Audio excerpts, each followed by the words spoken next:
Bom dia, tudo bem? Sempre difícil acordar cedo. Para mim bom, obrigado por todos vocês estarem aqui, acordarem cedo. Muito bacana o convite, até estranho para mim, porque eu estou sempre aqui apresentando quem vai subir lá em São Paulo. Mas o tema desse mês é crossover e eu acho que tem tudo a ver comigo mesmo. Nasci em Manaus. De Manaus eu fui morar em Natal, de Natal fui morar no Rio em Salvador, Juazeiro, aí depois China, México, Estados Unidos e não parou mais. Hoje eu moro em São Paulo há 5 anos, e nesses 5 anos de São Paulo, depois de toda a bagagem de vida que eu adquiri nos meus poucos 32 anos, surgiram muitos projetos e muitas coisas que eu fui me ligando com a vida cada vez mais, por diversos pontos de contatos diferentes, seja publicidade, seja audiovisual, seja empreendedorismo social, seja artes plásticas. E foi muito interessante tudo isso ir acontecendo, porque no final de tudo as coisas se conectam e é tudo uma coisa só, pelo menos eu consigo ver desse jeito. Passar aqui um pouquinho. Para quem quer saber mais de todos os trabalhos que eu já fiz, está no fabioseixas.com, e para quem quer saber mais do que eu faço hoje, está no pandacreativo.com. O Panda Criativo é uma empresa que surgiu de uma demanda pessoal, onde da minha inquietude eu abandonei uma empresa que eu era associada, que é a Conspiração Filmes, que é uma das maiores produtoras de filmes do Brasil. Nos últimos anos a gente fez Gonzaga, Mulher Invisível, Dos Filhos de Francisco, Eu Te Amo, que é um projeto muito legal. E, paralelo ao meu trabalho lá, eu estava fazendo outras coisas. E aí me coloquei numa situação de ou eu vou fazer tudo que eu quero e me faz feliz, e a Conspiração também estava me deixando feliz, por isso foi uma decisão muito complicada de se tomar. E quando eu vi os projetos paralelos já estavam tomando um tamanho, uma dimensão, uma importância que eu precisava botar mais esforço ali. Então eu saí da Conspiração, meu sócio do Panda saiu da Box, que é uma empresa de pesquisa, e a gente abriu o Panda Criativo para basicamente tocar todas as ideias malucas que a gente tinha. Malucas no bom sentido, assim. Coisas que a gente achava que o mercado estava precisando, que a gente queria botar, desopilar, fazer acontecer. E o interessante dela é que a gente foi montando projetos pilotos em versões betas, enquanto a gente tinha segurança de um emprego. E eu nunca fui um cara de gostar de estar numa estabilidade super segura, porque aquilo me travava, nunca me deixava andar para frente no sentido de eu crescer como ser humano. E sempre que eu me via numa situação de tipo, dominei a situação, já sei fazer tudo que tem aqui, não tem mais mistério nenhum para mim, eu mudava para outra coisa. Então não foi diferente. Quando eu estava na Conspiração, me senti desse jeito, acabei mudando de uma forma, dessa vez, super inteligente, porque acho que a primeira vez que eu fiz isso, acordei um dia, falei para o meu pai, estou indo para São Paulo, botei tudo no meu carro, só lembro do meu pai e da minha mãe chorando, nossa, tá entrando. E aí, essa foi mais organizada, porque de 3 anos para cá, eu fui criando e produzindo projetos e ideias ao redor do que eu vinha fazendo na Conspiração, e depois desses 3 anos eu já vi que elas já estavam maduras. Uma delas era o próprio Creative Mornings, que eu já faço em São Paulo há 3 anos. Outra é o Festival Path, que é como se fosse, não sei se todo mundo conhece, mas tem um festival em Austin chamado SXSW. É um festival muito grande, completo, A gente trata de música, cinema, inovação, cultura, arte, ou seja, tudo que eu gosto eu botei dentro de uma caixinha e a gente criou esse projeto. Hoje ele recebe 5.000 pessoas em um fim de semana, são 100 palestras, workshops, bate-papos, 10 filmes de Cannes, Roma, Berlim, Sundance exibidos inéditos no Brasil, uma parte de gastronomia enorme com mais de 20 chefes da cidade, show, 10, 12 bandas, ano que vem a gente não sabe o tamanho disso, e a gente pega todo o circuito de Pinheiros ali. Então, a gente tem o Tomiotaque, um espaço chamado Magenta, o Estúdio M, praça da FNAC e uns auditórios ao redor. Ele está crescendo. Ontem a gente fechou uma parceria com um curador de música de rua que chama Street Microdocs, e aí esse cara ele vem curando nas viagens dele artistas de rua do mundo inteiro. E a gente está fazendo uma seleção dentro da curadoria dele, e nesse fim de semana a gente vai ter 30 artistas circulando o evento e tocando em pontos estratégicos do projeto. Esses aí são os meus contatos. Estou voltando a usar o Twitter, o Instagram estou pensando em sair, e o meu e-mail eu estou sempre lá. Então, beleza. Bom, tema crossover tem tudo a ver comigo, como eu já disse, e acho que já adiantei algumas coisas que eu ia falar, mas eu vou tentar explicar como é que funciona isso na minha cabeça, a partir de fatos e coisas que eu estou fazendo nesse exato momento. Essa aqui foi minha agenda de 3 dias atrás. Acordei e a gente fez uma reunião do festival com o UOL, para fazer uma parceria de mídia com eles. Eles se transformaram nessa semana nos nossos apoiadores de mídia master no digital, né, no universo online. Depois eu tive um almoço que é com o editor-chefe da revista Próxima, com o Pir. E aí com o Pir a gente estava falando sobre gestão de conteúdo e curadoria e experiência para medir públicos em grandes eventos. O terceiro a gente falou com o Alexandre Matias. O Alexandre Matias ele foi editor de algumas revistas da Abril, e hoje ele se tornou um cara que cria conteúdo online voltado para a cultura e para entretenimento, com uma pegada muito cômica e radical, assim. Então ele fundou um espaço onde ele começou a curar escritores do mercado inteiro, e hoje ele tem um projeto chamado O Esquema, que inclusive está o Bruno, que foi um dos fundadores do Queremos, que é uma plataforma de música de crowdsourcing, onde todo mundo vira sócio dos shows que eles querem que aconteça na cidade. E depois veio o Fábio Soares. O Fábio Soares é o diretor de criação do Blue Man Group, para falar para a gente de robótica. E esse assunto robótica é um tema que a gente vai trazer para o Brasil ano que vem muito forte. A gente está fundando uma associação de robótica em São Paulo. Quem quiser participar, depois eu mando todos os contatos. E o dia terminou com uma menina que eu conheci num bar, e ela trabalha na Record e tem um projeto paralelo que chama Tipolitos, que é o projeto mais fofo que eu já vi de educação infantil na internet. Elas recebem perguntas de crianças e tem um ator, como é que se chama? Marionete. Enfim, é um produto super bem feito, já tem 3D na abertura, com uma locução maneira, com uma trilha, com um personagem super bem desenhado. E ela, foi o que um amigo meu olhou e falou: nossa, muito melhor do que o Marcelo Tais ensinando criança. Então, eles conseguiram criar uma plataforma que hoje o YouTube e alguns canais de TV já estão em contato com eles para dar vazão para um público maior ainda do que ela já tem hoje. Então, nesse dia eu falei de conteúdo infantil, de robótica, de tecnologia, de curadoria, um dia só. E é assim que a minha cabeça vai se formatando, sem muito bem saber onde vai dar tudo aquilo, mas com algumas pistas que eu sei que elas vão se conectar no final, como outras que eu abri, outras janelas que eu abri lá atrás estão se materializando hoje.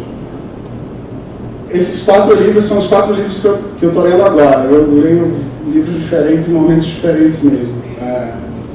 O Amor Líquido eu já tinha lido, e por causa de uma decisão minha num relacionamento aí, eu resolvi ler de novo. Eu falei, nossa, acho que eu estou meio desconectado dessa parada do amor, deixa eu ler esse negócio de novo. O capitalismo consciente é um drive que eu sempre tive em negócios.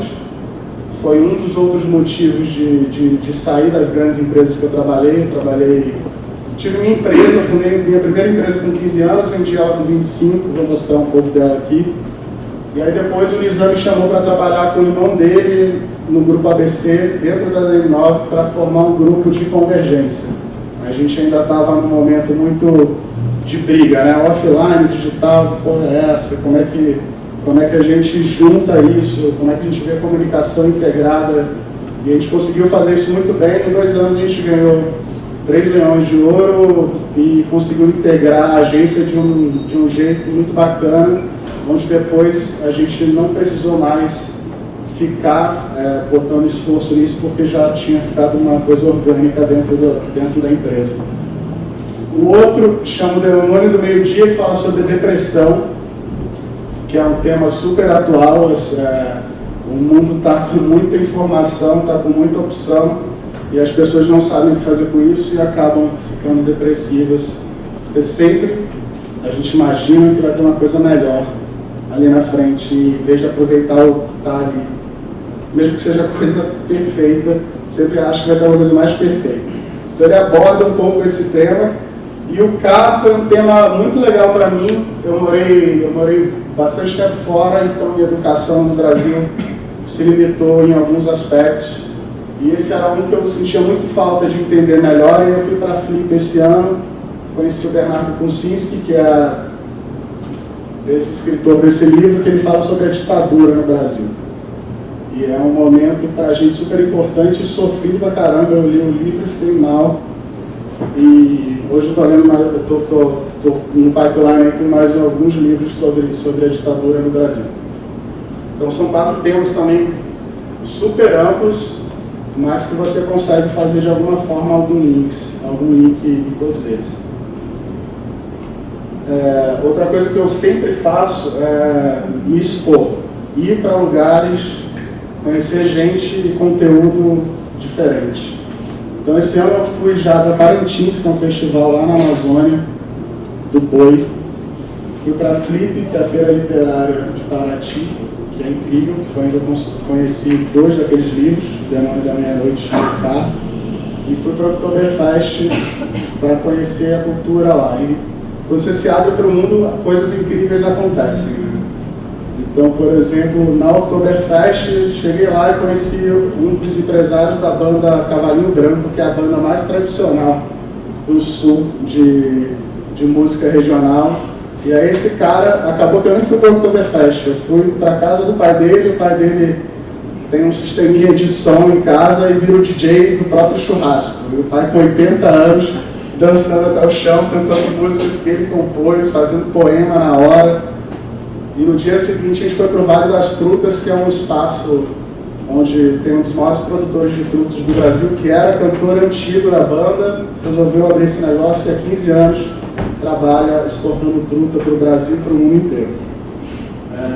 Então uma experiência que eu achei que eu ia só beber cerveja e ver gente bonita, acabou se tornando em outra coisa que foi muito mais legal. Esses são alguns... Do jeito que eu falei, eu sou inquieto, então não adianta. Abrir uma empresa para fazer as coisas que eu quero e na empresa não cabe tudo e eu estou fazendo outras coisas. Eu tenho, de um tempo para cá, o social me pegou de jeito. Eu comecei a entender melhor quais são as necessidades do Brasil, quem são as pessoas que estão fazendo de fato alguma coisa importante. Encontrei 3 figuras incríveis. Um é o Instituto da Criança, que foi por onde eu comecei, e hoje eu represento e sou voluntário do Instituto da Criança em São Paulo, que é uma plataforma social. Começou no Rio de Janeiro, com Pedro Werneck, que é da família dos Hotéis Marina. Ele trabalhava no mercado financeiro, estava meio perdidão, não sabia muito o que fazer, estava com dinheiro, aí começou a passar uma fase ruim da vida, e viu uma história que é a história da Flor de Lis. Não sei se vocês conhecem a Flor de Lis, Mas a Flor de Lis era uma menina na época que tinha resgatado, adotado e puxado para a casa dela, para ela virar mãe de umas 40, na época de umas 25 crianças. E aí foram atrás dela, porque era proibido aquilo, então estavam perseguindo ela como se ela tivesse sequestrado essas crianças, e não era verdade. Pedro viu essa matéria na TV, foi entender, conheceu melhor a Flor de Lis, juntou vários amigos, fundou o Instituto da Criança e começou a ajudar a Flor de Lis a legalizar toda aquela história. Isso feito, a Flor de Lis deslanchou, virou cantora evangélica, hoje ela vende centenas de milhares de CDs e abriu o Instituto Flor de Lis. E ele falou, e agora? Deve ter outras mulheres que nem essa por aí. E ele foi encontrando outras pessoas, mas ele viu que aquilo também não era o principal. O principal era pessoas que tinham capacidade empreendedora em um motor de movimentar, ativar e transformar suas próprias realidades, que são hoje os empreendedores sociais, que é um tema que está ficando bem aberto e bem famoso. E aí ele resolveu fazer o seguinte: o Brasil, a gente tem muita burocracia, todos os lugares tem, mas aqui tem mais. E ele criou uma plataforma onde ele elimina a burocracia entre o doador, entre a iniciativa privada e os empreendedores sociais. Então ele começou a achar um monte de projetos, um monte de empreendedores sociais, e começou a conectar as pontas, quem pode apoiar esses caras e como é que eu faço isso de uma forma que funcione, que seja benéfica para todos e que sustente um instituto onde eu possa trazer profissionais que de fato consigam entender melhor o que é isso. Preciso trazer profissionais do mercado, que ganham super salários para vir pensar em social. Então ele montou uma empresa mesmo, que é um instituto, em forma de um instituto. Esse instituto hoje faz essa ponte. O instituto criado do Luciano Huck, por falta de profissionais com talentos, com talentos específicos do mercado audiovisual, ele sentindo isso na produção dos shows dele, ele foi entender melhor o porquê, descobriu que tinha mesmo um nicho e uma falta de formação grande no mercado brasileiro, e resolveu transformar esse problema numa solução, onde é uma solução social. Hoje ele tem vários patrocinadores, pela imagem dele ficou mais fácil, e ele forma 100 profissionais, garotos de periferia, por ano, e ingressa esses caras no mercado do audiovisual. Então, na Conspiração tem um monte de gente do Instituto Criar já trabalhando, na O2, na Mixer, enfim, Record, SBT, Globo. Ele está conseguindo, de fato, fechar a cadeia, né? Trazer o cara, educar ele, formar ele como ser humano e profissional do audiovisual e jogar ele já no mercado. E o Instituto Gerando Falcões é o Edu Lira. Esse cara tem 26 anos, foi eleito entre os 30 abaixo de 30 capazes de mudar o mundo. E ele é um cara que está movimentando a periferia, assim. Ele é um ativista social do bem. Ele quer que todo mundo veja, abra os olhos e entenda que você pode ser um falcão também e transformar a sua própria realidade. Ele vem fazendo isso através de palestras e workshops de arte na periferia, já atingiu mais de 300 mil crianças e ele é um motor, assim, não para. Todo dia ele está numa escola diferente, num estado diferente, incentivando. E ele é um cara que ao redor dele vem descobrindo outros empreendedores sociais e já está catalisando força dele para esses outros aparecerem mais. E aí eu tenho um lance com a música e poesia.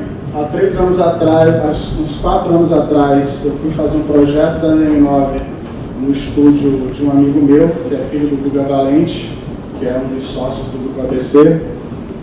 E aí eu cheguei lá e ele estava no estúdio misturado, junto com um cara que eu achei doido na época, que chama Gabriel Duquibold, que é um fotógrafo. Todo mundo muito jovem, a gente acabou ficando melhores amigos, tomando cerveja todo dia.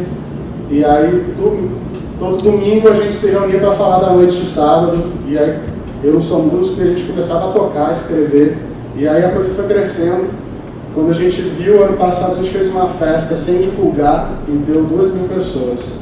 Mas basicamente é um sarau onde a gente vai um sarau fechado onde a gente traz pessoas, poetas, músicos, e esses caras vão aparecendo. E aí, dali vão criando conexões e produzindo seus próprios projetos dessa plataforma. Eu também ajudo o Ivo Moza, não sei se vocês conhecem uma música que é Vagalumes, que acho que é uma das músicas mais tocadas nos últimos anos, depois de Anitta, eu acho. E aí o Ivo é um cara que começou, largou tudo, foi passar chapéu, foi para a Índia, para a Europa, rodou em 50 países na Europa, botando violão na mão, botando chapéuzinho na rua e tocando.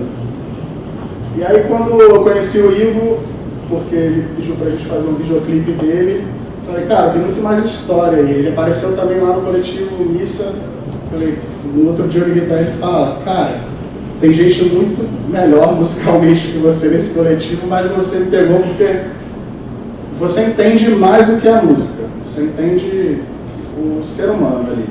Como é que a gente pode fazer um trabalho junto? Ele me contou a história dele, eu contei minha história pra ele, e a gente começou a criar conteúdo diferente. A gente criou um projeto chamado Corrente do Sorriso, onde o Ivo vai falar sobre felicidade e faz um pocket show em escolas de periferia. E a gente criou uma série de ações para materializar os conceitos do disco. Então, gratidão, tem uma música dele que fala sobre gratidão. Aí a gente botou nas redes sociais quem gostaria de ajudar o Ivo a pintar uma casa, de alguém que precisasse que a casa fosse pintada. E aí várias pessoas contaram as histórias delas, a gente escolheu uma das histórias, pegou o Ivo convidou alguns fãs pela internet, esses fãs foram lá e a gente fez essa história acontecer junto. Isso tudo vira material de vídeo. Hoje a gente publica, acho que um vídeo por semana, desde vídeo de poesia, de ações de valores, e para cumprir a grade, assim, a gente faz umas coisas mais fáceis, como ele ensinando a tocar uma música dele, e por aí vai. E aí é um projeto que eu estou envolvido agora, que é do Alma Jam, que é uma banda de reggae, e a gente resolveu fazer um crowdfunding. Vamos experimentar e sentir como é que o teu público reage a um projeto assim, e a gente está envolvendo o público nesse projeto. Então hoje estou no social, na música e gosto muito de fazer outras coisas também. Bom, qual o primeiro passo na minha vida para que isso aconteça? Uma vez eu estava... Logo quando eu mudei para São Paulo pela primeira vez, continuei com a minha empresa lá, fiquei 2 anos, e fiquei muito amigo de um cara que é baiano e a gente estava conversando e eu resolvi me mudar de novo. Aí eu fui morar no México. E aí antes de ir a gente foi jantar e ele falou, Fábio, você tem muita coragem. Eu falei, como assim? Você largou tudo, veio pra cá, abriu empresa, tá dando tudo certo, e agora 2 anos que você começou a conhecer a cidade, todo mundo, você vai embora de novo. Isso requer coragem. Aí eu comecei a pensar mais sobre esse tema e fiquei encucado com aquilo. E eu falei, aí depois eu liguei pra ele e falei, André, cara, aquilo não é coragem, é o meu jeito. E para mim talvez seja muito fácil mudar. Eu não me sinto intimidado pela mudança, muito pelo contrário. Eu tenho medo de ficar parado onde eu estou. E aí isso tem suas nuances, né? Quando eu era mais jovem era uma mudança constante, e agora eu consigo compreender também a qualidade que você tem e profundidade em outras coisas quando você fica mais tempo num lugar ou numa coisa. E aí ele entendeu, e aí que aquilo era da minha natureza, mas aí eu quis entender o outro lado, por que falta coragem para as pessoas mudarem. Já tá ruim mesmo? Porra, vamos mudar, né? Então, sempre para mim foi super fácil, assim, para mim. E aí, quando eu comecei, olha isso foi quando eu tinha 20 anos, hoje eu tenho 32, conheci o Edu Lira tem 1 ano, do Instituto Gerando Falcões. E aí esse tema voltou. Falei, caraca, olha esse moleque, o pai dele é ex-presidiário, lutou pela vida para não morrer e acabou virando traficante. O moleque nasceu na periferia, só não faltou comida porque a mãe é um anjo, assim. E emergiu disso aí para se transformar no fenômeno que o cara é hoje. Ele é um fenômeno. E a gente começou a conversar muito sobre coragem. E aí a gente começou a mudar um pouco o texto que ele falava nos speeches dele de crianças, assim, tá? Lá numa escola pública tem 3.000 crianças sentadas e esse cara tem que levantar os espíritos dessas crianças e mostrar que elas podem. E muito disso passa por ter coragem.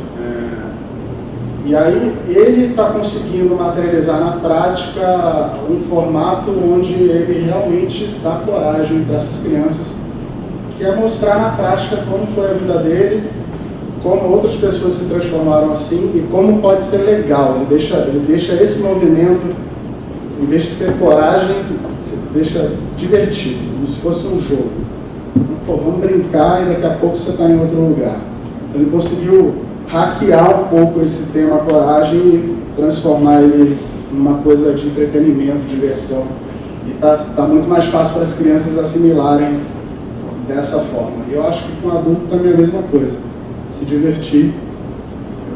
Eu troco o nome trabalho por diversão. É o que eu faço hoje, eu me divirto. Curiosidade. Acho que esse é o principal motor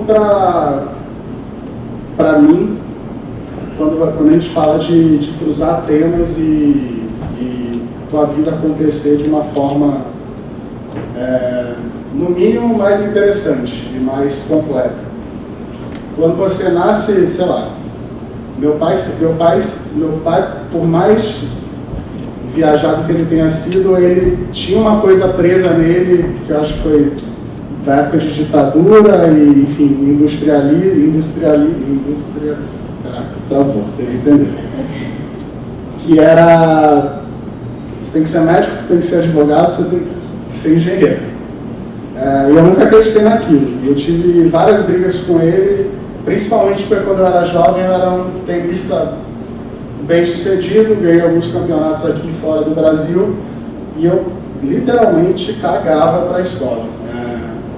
A escola não me inspirava, eu era um daqueles alunos que mais tarde eu fui entender que não cabiam dentro daquela caixa. Não que ela seja boa ou ruim, acho que hoje ela é pior ainda. E eu chegava na escola e não fazia a menor questão de estudar. Assim, teve uma escola na Bahia, quando eu morei lá, que ela criou uma regra que só podia sair da prova 45 minutos depois dela começar. Porque eu entrava, assinava meu nome e ia embora da sala. Aos trancos e barrancos passei todos os anos, sempre de recuperação, em várias matérias. E aí na recuperação eu estudava porque eu também não queria ficar para trás, não era tão bobo assim. E do lado paralelo eu tinha uma vida de esporte que era maravilhosa. Eu jogava basquete, ia surfar, treinava 6 horas de tênis por dia e aquilo era a minha vida, eu adorava. E aprendia muito, porque com o esporte você começa a entender o que é um contexto humano, o que é trocar uma ideia, o que é participar de um grupo, o que é vitória, o que é derrota, saber lidar com perdas e ganhos, viajar, conhecer e se abrir para muita coisa. Então ali foi se formando uma história no mínimo diferente. E aí nunca me rebelei da família, mas eu consegui fazer isso de uma forma mostrando empreendedorismo. Então, aos 15 anos, quando a gente estava morando fora do Brasil, o nosso vizinho de casa era o dono de uma das maiores gráficas dos Estados Unidos. E aí, por sorte, ele ia lá em casa churrasco, e aí ele via que eu e meu irmão estava brincando no computador. Deixa eu ver o que vocês fazem. E ele já fazia alguns designs assim, bonitinhos, Photoshop estava acho que na segunda versão. E ele falou, cara, tem um monte de cliente que eu não atendo, mas se vocês quiserem fazer, eu imprimo os projetos lá na minha gráfica, no preço X. Aí virou nosso padrinho.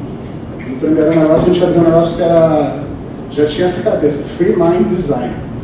E aí a gente começou, em um ano a gente tinha 100 clientes de South Beach, que era um problema, porque era uma parte dos Estados Unidos que tem muita boate, muito bar, e a gente, dos 100 clientes, 80 eram donos de boate e bar. Então os molequinhos de 15 anos entrando nas boates para fazer briefing, e à noite, quando a gente fugia de casa, a gente ia para lá e eles deixavam a gente entrar igual.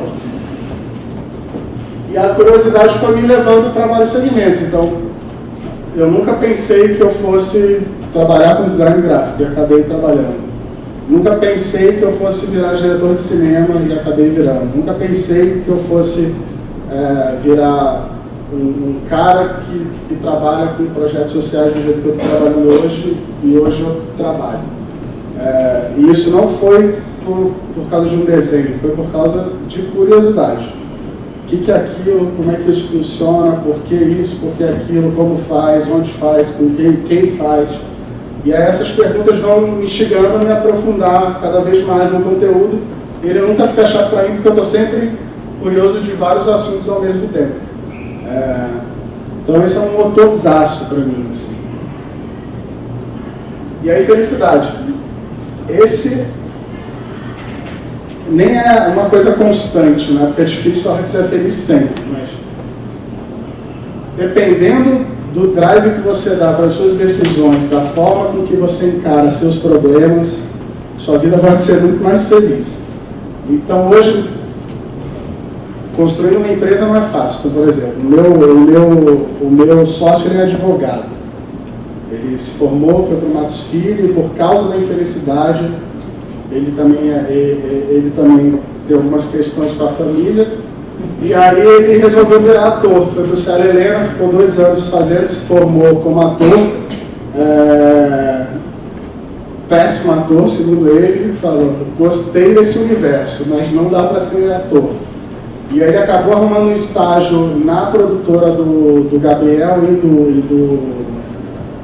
do Ricardo, que é essa produtora que eu falei, e lá que eu conheci ele. E aí a gente não se falou mais e se encontrou em Austin do nada. E aí em Austin a gente falou, cara, olha, você tá querendo mudar, estou com várias ideias aqui, vamos fazer um festival desse esse ano? Vamos. E aí em março a gente se encontrou em Austin, em novembro o festival estava pronto na rua com 500 pessoas na plateia. 8 bandas, Mariana Aidar, Thier, Guy Butter, um cara da África, e a Lia Paris, que é uma nova cantora que está bombando. Com palestras de Marcelo Tais, que a gente nunca achou que ia conseguir falar com ele, principalmente, muito menos ele ir num evento nosso e palestrar no evento nosso. Então 6 meses depois a gente fez aquilo, a gente falou, nossa, deu certo.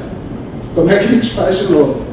A gente tem que fazer rápido, o outro tem que ser no primeiro semestre, porque o segundo semestre é ruim. As pessoas não querem novo conteúdo, elas querem terminar o ano e não funciona tão bem. Foi o principal feedback que a gente tinha entendido da primeira versão. E aí, rapidamente, a gente, então tá, vamos fazer em maio. Aí a gente falou com a Escola São Paulo, que é uma escola de economia criativa, fechou os 2 espaços da Escola São Paulo, ligou para o MIS, estamos com uma grade legal de cinema, a gente pode falar para vocês, pode vir aqui, fechou o MIS. E aí o evento começou a se materializar como em Austin acontece, em vários lugares ao mesmo tempo, eram 10 salas simultâneas, banda, festa, tudo ao mesmo tempo. E a gente não fez isso pensando em dinheiro, não fez isso pensando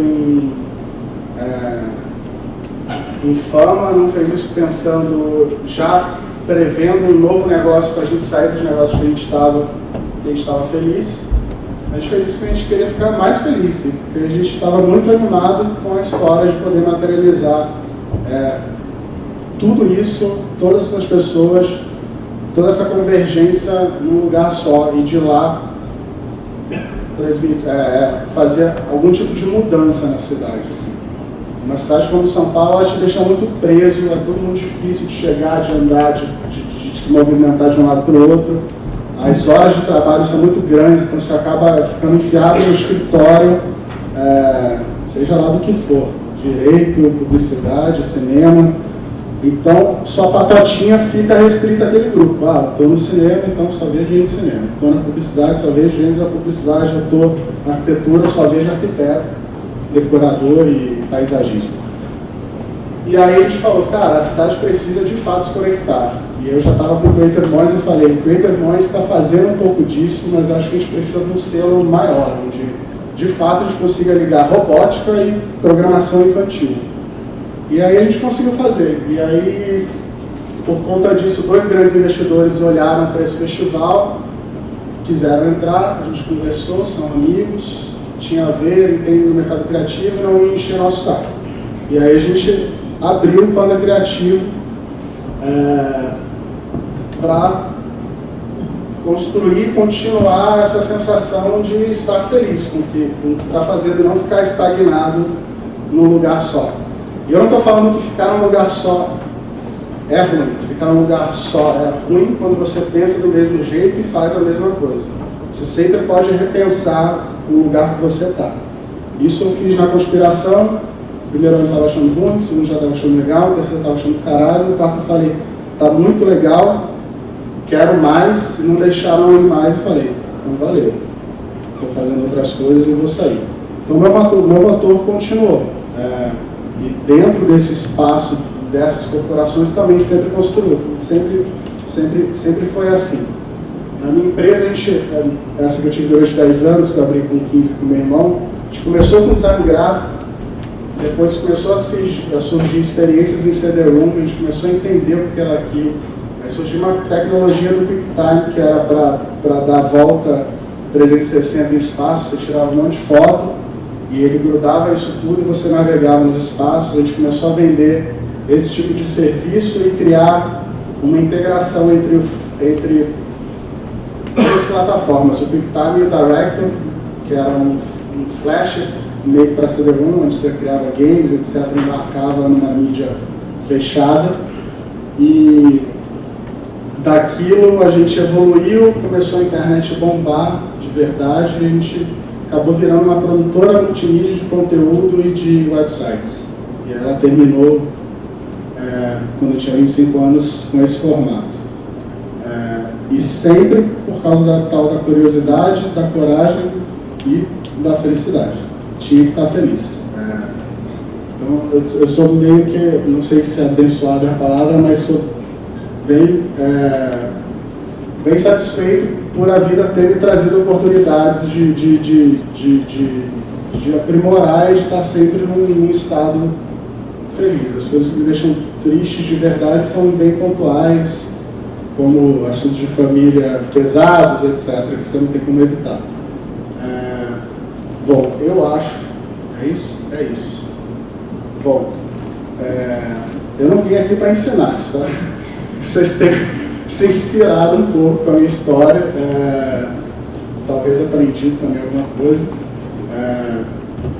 Estou aqui, gosto mais de perguntas e respostas do que ficar mostrando coisas. Mas antes das perguntas e respostas, a gente está com tempo? Tem com tempo. 10. Eu vou mostrar um minutinho de algumas coisas que eu estou fazendo e que eu fiz. Essa foi a minha primeira empresa.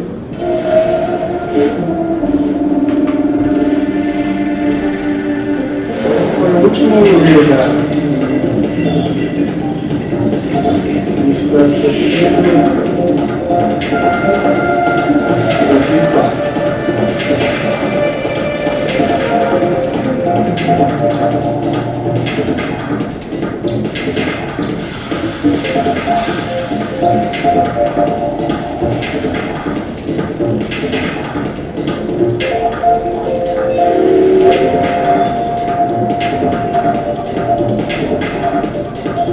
Isso é divertido, não sei se vocês conhecem, mas é uma cachaça ótima.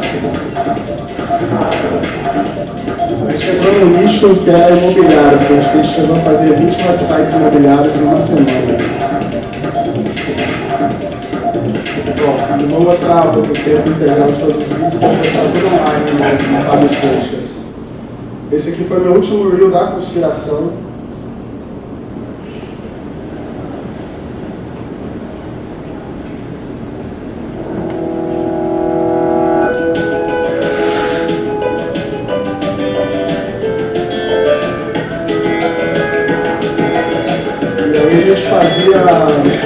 Qualquer projeto, que era um projeto por marca, não interessa se fosse na publicidade, na internet, no cinema, na televisão ou em outro formato corporativo qualquer.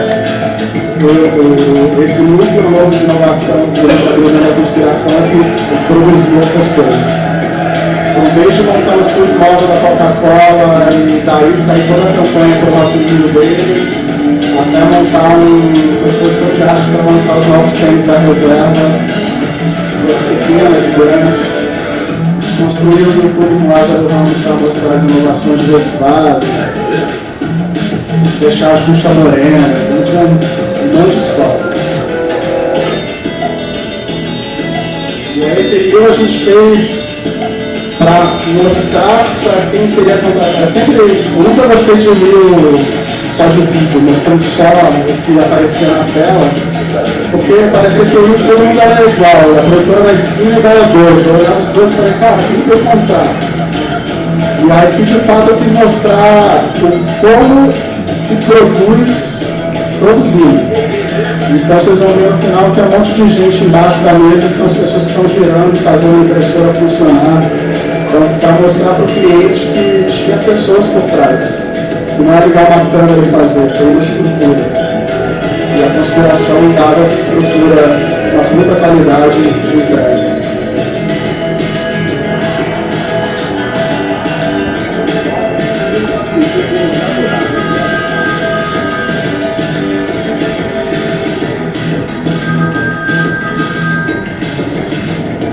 Foi um projeto global, a gente fez para a Heineken, a gente elegeu algumas pessoas do meio da Heineken para se transformarem no 007.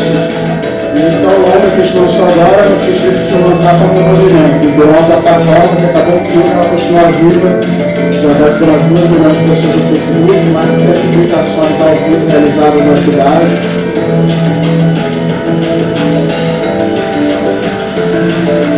Dificuldade enorme de explicar tudo isso para todo mundo. Esse livro ele veio para materializar assim. Se você tem um problema e não sabe como resolver, liga para a gente. Hello?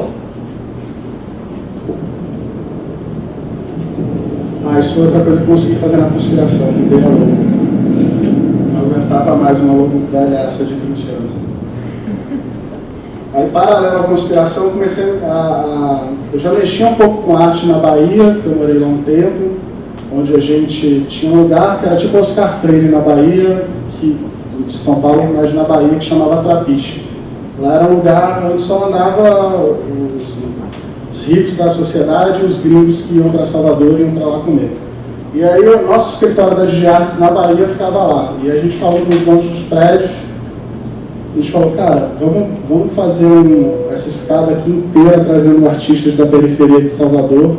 E a gente criou um projeto que chamava Escaderia. Toda sexta-feira a gente apresentava um artista de periferia novo para a alta sociedade de Salvador, regado de busca-vida, e lá a gente começou a transformar esses caras em artistas profissionais mesmo. Hoje tem uns 3 que moram fora do Brasil. E aí, quando eu fui para São Paulo, comecei a trabalhar enlouquecidamente em agência, aquela vida pesada, e conheci o Urso Morto, que é um dos artistas, acho que é o meu artista preferido hoje, não tem nem Adriana Varejão, para mim, fica fora quando eu olho para o Urso Morto. E ele é um moleque, poucas pessoas conhecem ele, e ele faz alguns trabalhos que são muito sensíveis, usando várias plataformas diferentes.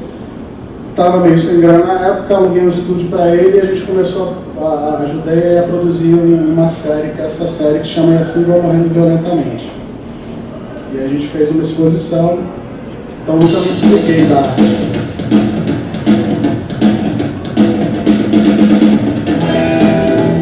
E tá vendo? O Panda criativo, na minha cabeça, era Pineapple Panda. Então eu usava o Pineapple Panda para não colocar meu nome. Tipo, Fábio Seixas que está fazendo isso. A ideia do Panda também já existia lá atrás, e ela foi se materializando e eu achei que ia ser arte não toda, porque a gente trabalha com cultura, entretenimento e eventos. Esse é o Urso que vocês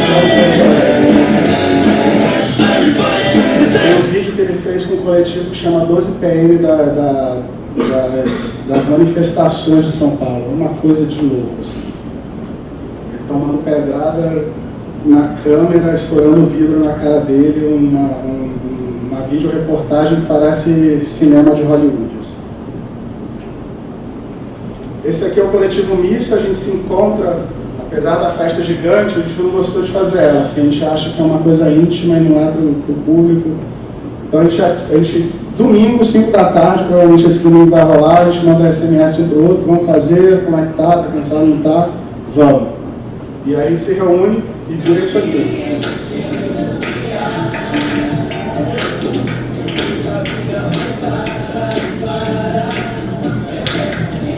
esse é o Gabriel, esse meu amigo, que eu conheci há 4 anos atrás. E aí tem um monte de artistas, desde Maria da Silva até a angolana que chegou no Brasil agora e canta pro caralho.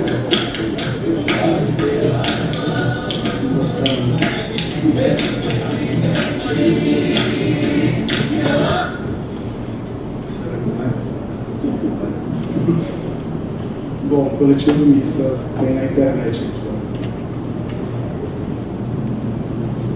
E aí o Festival Path, que é esse projeto que eu faço hoje. Ano que vem deve ser a segunda semana de abril, primeira semana de maio, ocupando todo esse espaço de São Paulo. Esse é meu sócio. Foram mais de 92 palestras, 8 shows, 16 horas de cinema no MIS.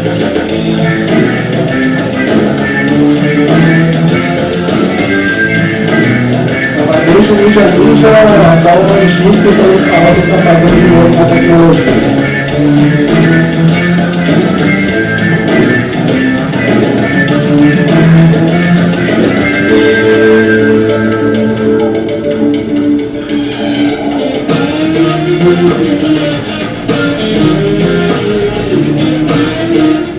Eu acho que um ambiente como esse, como um festival de ideias, como é o PEC, é capaz de mudar a cidade justamente fazendo com que a...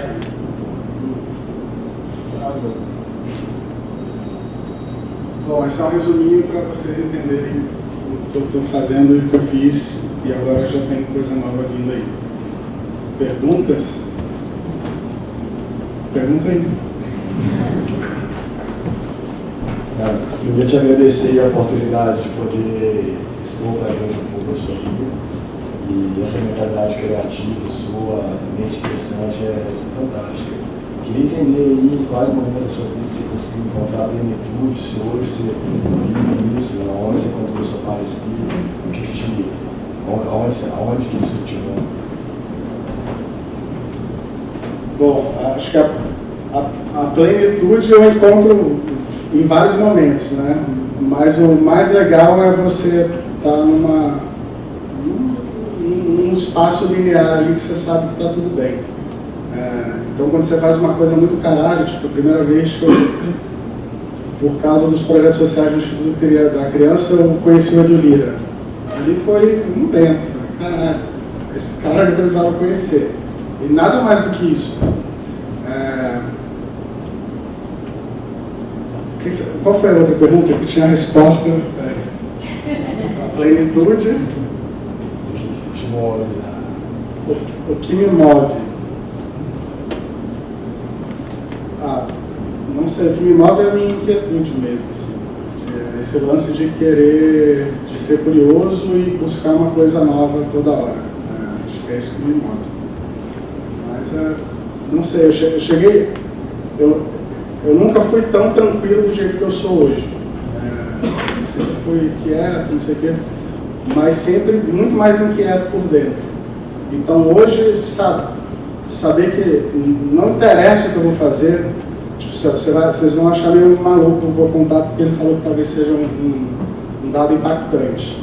Eu tinha um salário na conspiração, com bônus e com tudo, sei lá, bem alto mesmo. Hoje eu ganho R$5.000 no Panda Criativo, que não, acho que paga só no aluguel. E eu não estou com medo e eu estou feliz. Porque eu sei que vai dar certo. E se não der, tudo bem também. A gente pode mudar a vida. Mas o pior é daqui a 2 anos falar, puta, podia ter feito aquilo e não fiz. Então eu gosto de me colocar em situação que para outras pessoas podem parecer risco e para mim não é. Para mim é eu estar bem comigo mesmo. Não interessa o que eu faço para isso acontecer. Eu nunca me movi por dinheiro, muito pelo contrário. Acho que é isso. Eu queria saber como é que você faz assim, para gerenciar o seu tempo, porque eu vi que, pelo visto, você leva vários projetos, alguns simultaneamente. Então, assim, como é que encontra energia? Já deu para saber de onde você tira a energia, mas como é que você consegue gerenciar tantas atividades ao mesmo tempo são coisas assim que envolvem muitas pessoas, são coisas de responsabilidade.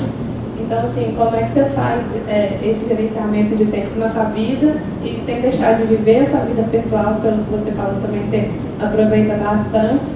E se você alguma vez na vida você já se arrependeu não, já assim, chegou ao ponto de exaustão, de querer fazer assim, que tudo te levar a fazer tanta coisa, e você chegar ali e falar, nossa, eu quis fazer tudo, mas agora eu estou exausto.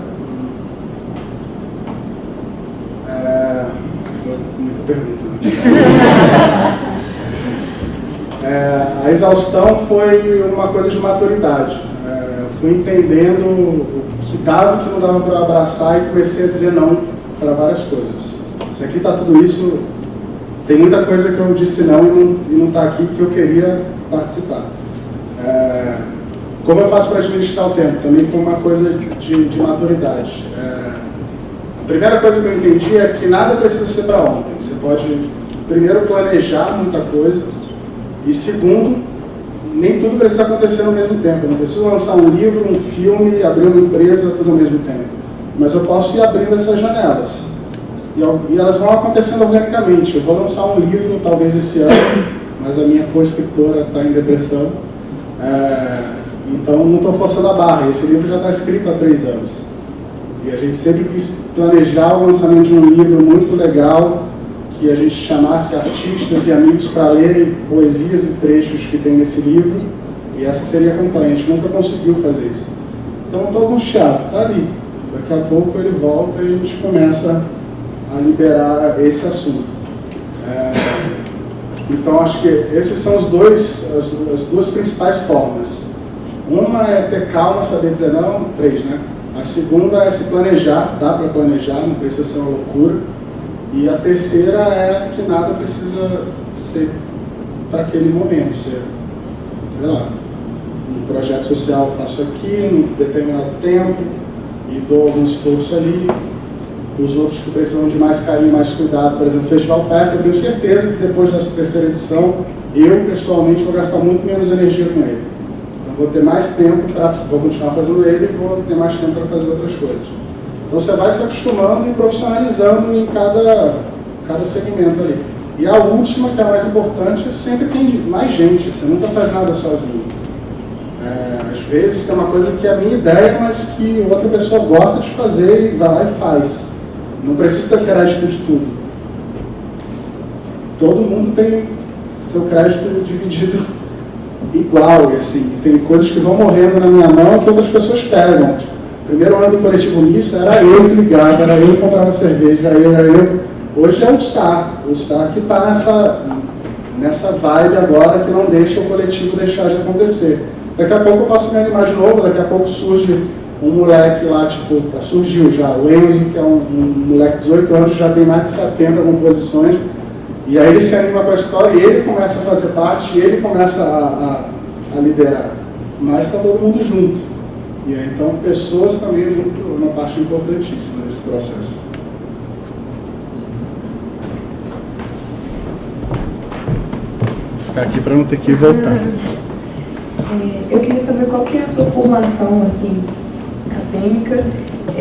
Até eu ouvi a história da escola, mas até que ponto a formação acadêmica foi importante para você nessa parte de publicidade? Você falou que trabalhou com uma época com artes plásticas e tal.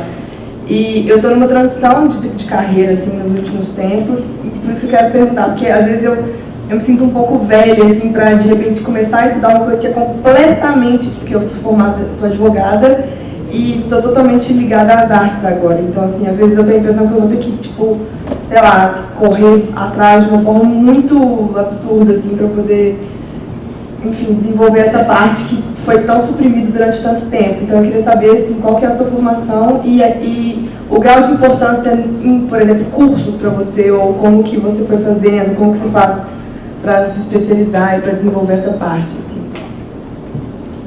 Bom, eu acho que é mais difícil um artista que nunca estudou direito ser artista. Então você já está no caminho bom. A Leopardi, ela começou a pintar com 39 anos.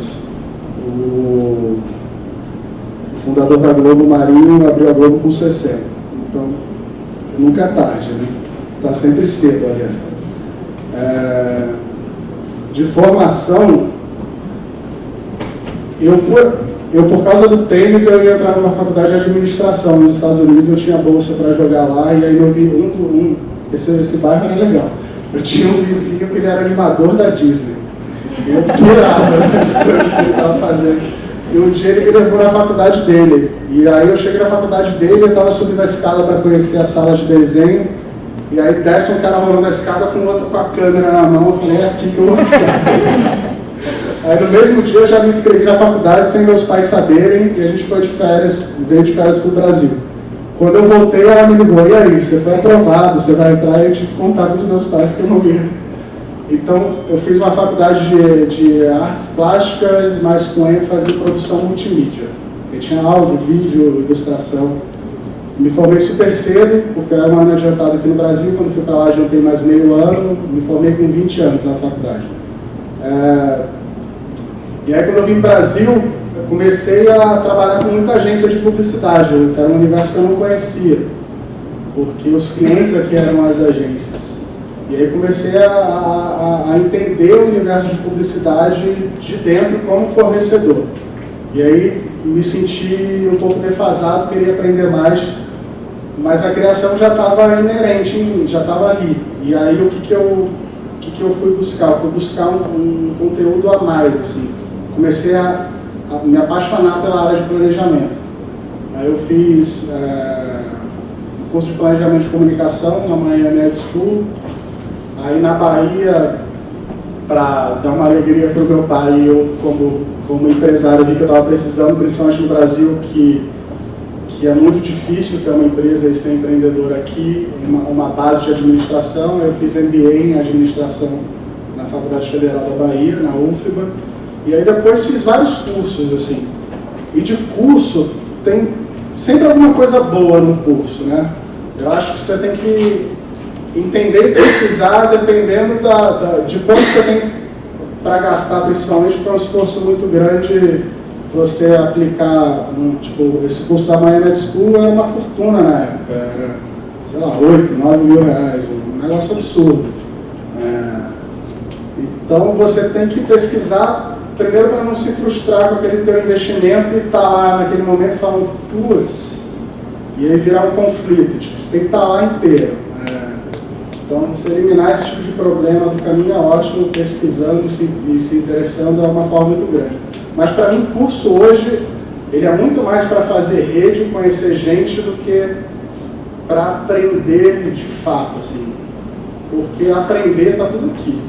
Abre o Google, compra um curso online, assiste um documentário, o cara que está dando o curso está no Facebook, você pode chamar ele para jantar, mole. Todo mundo aceita. É difícil eu conhecer algum amigo meu, por mais importante que ele seja, que ele não vai atender um pedido desse. Ou, sei lá, Nizam, você está ali na África? Quero conhecer muito você. Posso ficar aí no hall esperando a hora que você passar e tomar um café de 5 minutos? Ele vai adorar a atitude e vai ficar mais de 15 minutos com você. Vai ficar mais de uma hora com você, talvez. Então, acho que o conteúdo está aqui. O que você consegue fazer conhecendo pessoas é com que outras visões, você consegue olhar pelo olho de outras pessoas o mesmo assunto que você está estudando. Então, por isso eu acho legal o curso. Porque às vezes as pessoas abrem caixas daquele ponto de vista, daquele assunto, daquela ideia que você nunca conseguiria imaginar. E às vezes é um caminho mais fácil, um caminho mais criativo, um caminho mais produtivo. Então, e aí tem cursos que você não tem aqui no Brasil, talvez na época que eu fiz a minha faculdade não tinha aqui. Então, naquele momento onde eu ainda era muito cru, não entendia tudo que eu entendo hoje, para mim foi importante um curso porque era um caminho, talvez o único caminho que eu tivesse de conhecer gente e ter um conteúdo. Acho que é isso.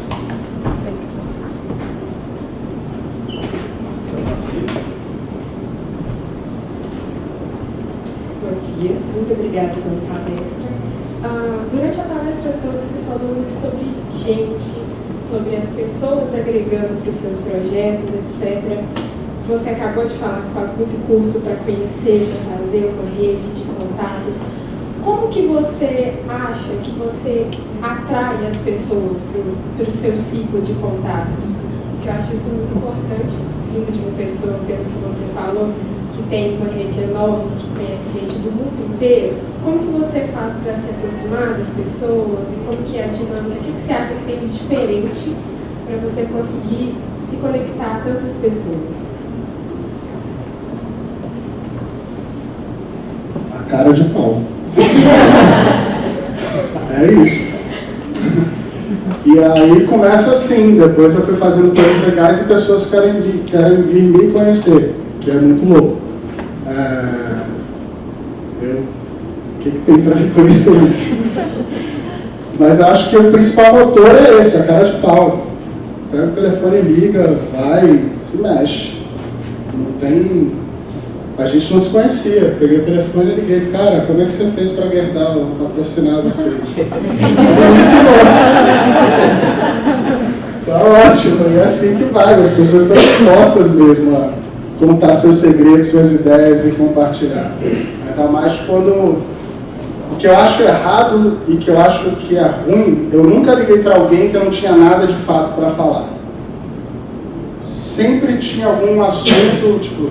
Eu sou louco para conhecer o Fernando Henrique, mas eu ainda não tenho o que falar com ele. Daqui a pouco eu vou ter, e aí eu vou conhecer ele. Então eu acho que é isso.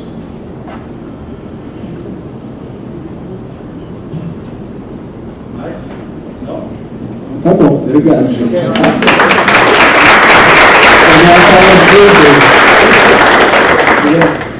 Você até meio que respondeu isso, mas eu queria ver assim, você teve no começo dificuldade de delegar? Você falou que você pega um projeto e o pessoal vai dar continuidade, assim. Mas você é centralizado ali, ou pensa da facilidade de falar, vou fazer isso assim, quero dessa forma, dá na mente da pessoa. Gestão de pessoas, né? É a coisa mais complicada que tem. Como responder isso? Eu acho que o meu jeito de delegar nunca foi delegando, foi sempre mostrando. Eu sou uma pessoa mão na massa pra caramba. Então, minha equipe sempre veio atrás. E foi mais fácil assim. Mas eu nunca tive problema do estagiário delegar para mim. Então, quando você abre esse tipo de relação, tá todo mundo botando energia para chegar num lugar comum. Então, não importa de onde vem a ideia, da ordem, a coisa vai acontecer e fica bem mais fácil o relacionamento. Eu nunca fui de verticalizar nada, assim. Então, era super engraçado. Quando eu entrei na conspiração, acho que todos os outros éramos 5 executivos: televisão, cinema, corporativo, publicidade e eu, cuidava de marcas. Todo mundo tinha mais de 45 anos. E a minha entrada nesse momento, eu vi que transformou a reunião. Tinha uma reunião mensal de acionistas e executivos para discutir projetos, novos caminhos, orçamentos, estava bom, se não estava. E nessa mesa, a gente conseguiu transpor um pouco dessa cagação de regras, sabe?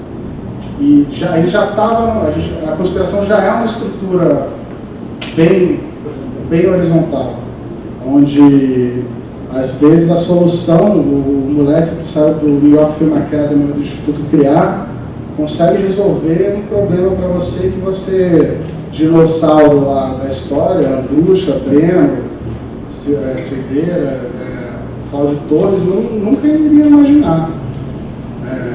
Por exemplo, foi do nosso núcleo que saiu a solução para viabilizar o filme do Rio Eu Te Amo. E era o filme mais caro, 25 milhões. A conspiração, acho que só o Gonzaga chegou perto disso. E não ia sair do papel. A gente resolveu criar uma entrega para a marca patrocinadora de 2 anos. A gente fez um movimento que ficou maior do que o filme. E quando a gente ia apresentar, não ia mais o Andrucha, ou Padilha, ou Meirelles que estavam dirigindo o filme. Ia a molecada para mostrar essa empolgação de, cara, você está 2 anos com a gente vai documentar a cidade inteira, vai fazer show, vai fazer oficina de pipa, vai fazer feira literária dentro das UPTs na favela, vai fazer Batalha do Passinho. E aí nesse movimento a gente criou um sistema que a gente começou a pautar a Globo, assim. Em 2 anos foram uns 10 projetos do Rio Eu Te Amo parar na Globo. Fantástico, Luciano Huck, jornal, virou uma coisa orgânica, que se fosse uma coisa top-down, o Rio Eu Te Amo não teria sido nem papel, teria morrido lá. Então, para mim sempre foi assim. E eu nunca me vi como chefe. Eu, na verdade, eu sou muito camaleão, assim. Eu sento com alguém de 18 anos e eu acho que eu tenho 18. Tenho certeza que eu tenho. E quando eu vejo, eu estou falando de besteira mesmo, assim. E é legal, quando eu sento com alguém mais velho também. Então, eu, na minha carreira profissional, eu nunca tive esse problema. Eu vi muita gente tendo. Né? E eu sempre fui mais empreendedor e tive liberdade de construir a minha própria história dentro desses lugares. Acho que o lugar mais engessado que eu trabalhei foi na DM9, mas não para mim, porque eu estava num lance lá com o Joca que era uma coisa nossa, então meio que ninguém tocava na gente. E a gente construiu um grupo que também era um grupo com alta sinergia, assim. A gente fez um projeto chamado Volta Ferrorama, que foi uma loucura. Vocês já viram isso? Cara, é um projeto para relançar o Ferrorama, porque a Estrela era cliente nossa e a gente queria... a gente gostava muito do Ferrorama, a gente tinha um Ferrorama lá. E aí a gente resolveu provar para o dono da Estrela que ele tinha que lançar a brinquedo. E surgiu de brincadeira, assim, tipo, rolou. A gente foi para Santiago de Compostela e fez o trem andar até a igreja. E aí, para provar a nossa fé de que o brinquedo voltou. Ainda voltou com um leão de ouro de criança. Foi legal. 32. Obrigado. Acho que tem muito mais aí. Acho que eu não sei nada aí. Alguém mais? Não é isso. Obrigado.